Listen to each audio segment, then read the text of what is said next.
Sophia Ojukwu, and I am the president of Igbo Cultural Foundation, the women's group. So we have a general audience, but then the women have their own group. So this is one of our events that we sponsor. These ladies, young ladies, are our children. So as women, older women, it's our duty to teach the younger women how to cook. So about 3 times a year, we get together with them and they pick a dish that they would like to be familiar with. How many times do you do this cookout every year? We do it like 2 or 3 times. 3 times? Yeah. So this is like the last one this year? This is the last one for 2013, and then we'll be going into next year. And today you're cooking... Today we're making egusi soup. Well, we've already made egusi soup, and we're doing yam porridge. This is an Umibo Alliance forum, right? Can somebody tell me what yam porridge is called in Igbo? What's the name? What's the yam porridge?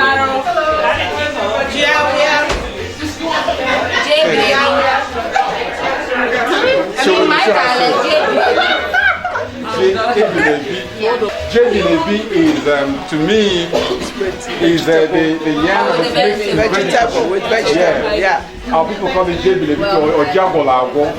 Or jimberi. Right. That one is with vegetable. But this one is called yam porridge. I think most people call it jawai. Am I right? Have you heard it before? Hawaii, you never heard it? Have you heard that? Yes, of course. That's the name. Oh, yeah. That's the name actually. Hawaii. That's the name. I'm from Dr. Florence Onubogo, and I'm a member of NCF. That's what's NCF? Igbo Cultural Foundation, formerly known as Enumbra, and we always support them in doing that. So one of our members cooked the egusi soup, and Mrs. Sophia Ojukwu is our women president, and I always come here to help them to cook the food, and that's what I'm here to do. So today I'm going to cook yam porridge. Mrs. ABC already cooked egusi soup. So the egusi has been prepared? Yes. So you know how you cook egusi soup now. You boil the meat. After you boil the meat, you put your condiments. You boil the meat. If it's egusi, you can put onions when boiling the meat. But ofede, you really don't put you really don't put onions to them. So you boil the meat, put your condiments, maggi, salt, pepper, thyme, ginger, really. And then after it's boiled, you put your palm oil, you put your dry fish, Then you which comes first? The egusi before the oil? No, egusi comes last. Oh, egusi comes last? Egusi comes last. Egusi comes just before you put your vegetable. So mix, then palm oil. When the palm oil is, has mixed with the water, then that's when you put your egusi. You put crayfish, dry fish, all that together. When palm oil, when it has mixed and it has now one color, not the water is different, the palm oil is different. When it's boiling, that's when you put your egusi, and then you put, mostly I use bitter leaf because I like bitter leaf. You can use spinach too when cooking egusi soup. How do we grow egusi, which I know is melon, right? Yes. How do we grow it? How is it grown in Nigeria, in Igbo land, for instance? Who knows?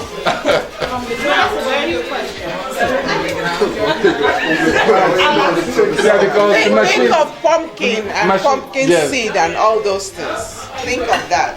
Pumpkin ground buried and then watered and We don't know.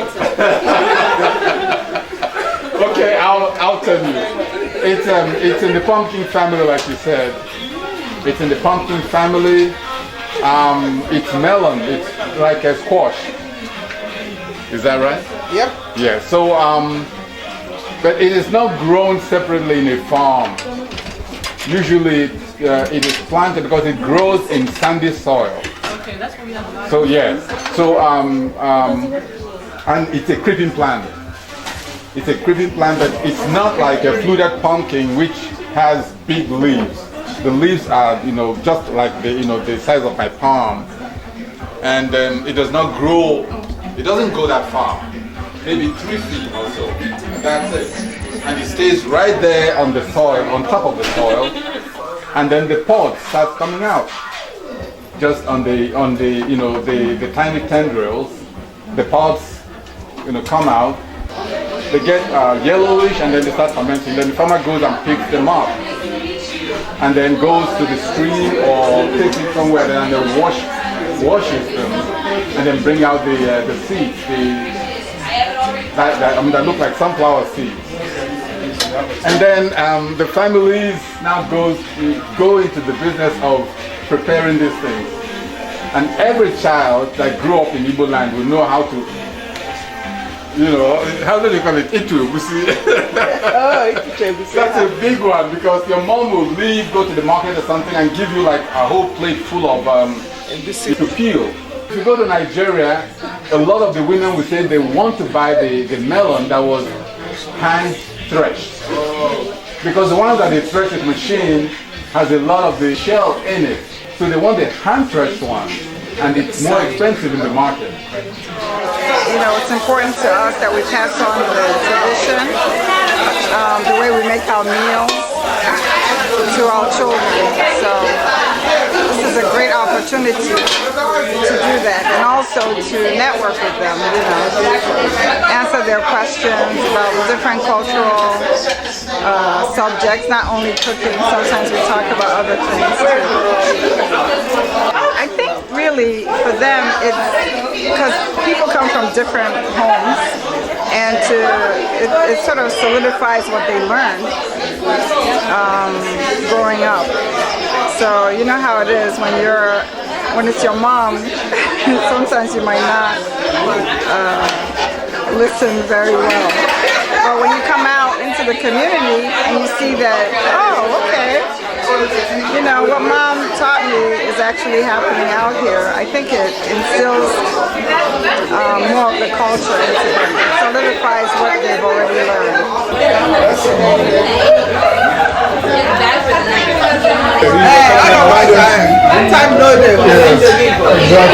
Since the egusi soup had been prepared before this recording, we had to figure out how to make the other cuisine for the night, which is the yam porridge, the jawai, and of course the main ingredient in this is the yam. They provided many yam tubers, but there were 2 little problems. First, there was no cutting board with which to peel the yam, and secondly, the knives that were provided were not sharp enough, and we had to figure out how to do it. And that's where experience comes in. The yams were peeled mostly by the experienced ladies, the men, and the young men at the gathering. Knife is too blunt. Yeah, we need to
agbanye gị ebe because mmanụ agbazebe ọfụma na-eche ka mmanụ gbazezie.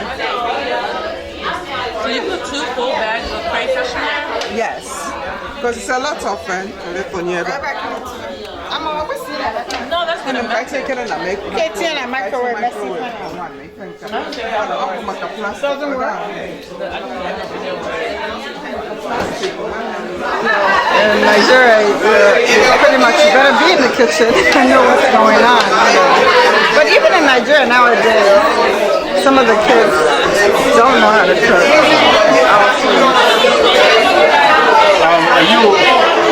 What would you say about the response of the kids are really excited about it. You can see them very engaged in it. Even the guys too, you know, like the gentleman that was helping us with the yam, seemed to be a natural at it. I think some of the bachelors also think this is a good opportunity for them to learn one aspect that will make them more eligible. Yeah, it's a great networking opportunity for them. And you know, you get a nice, decent meal out of it. That's a plus. So we really enjoy being here. We do.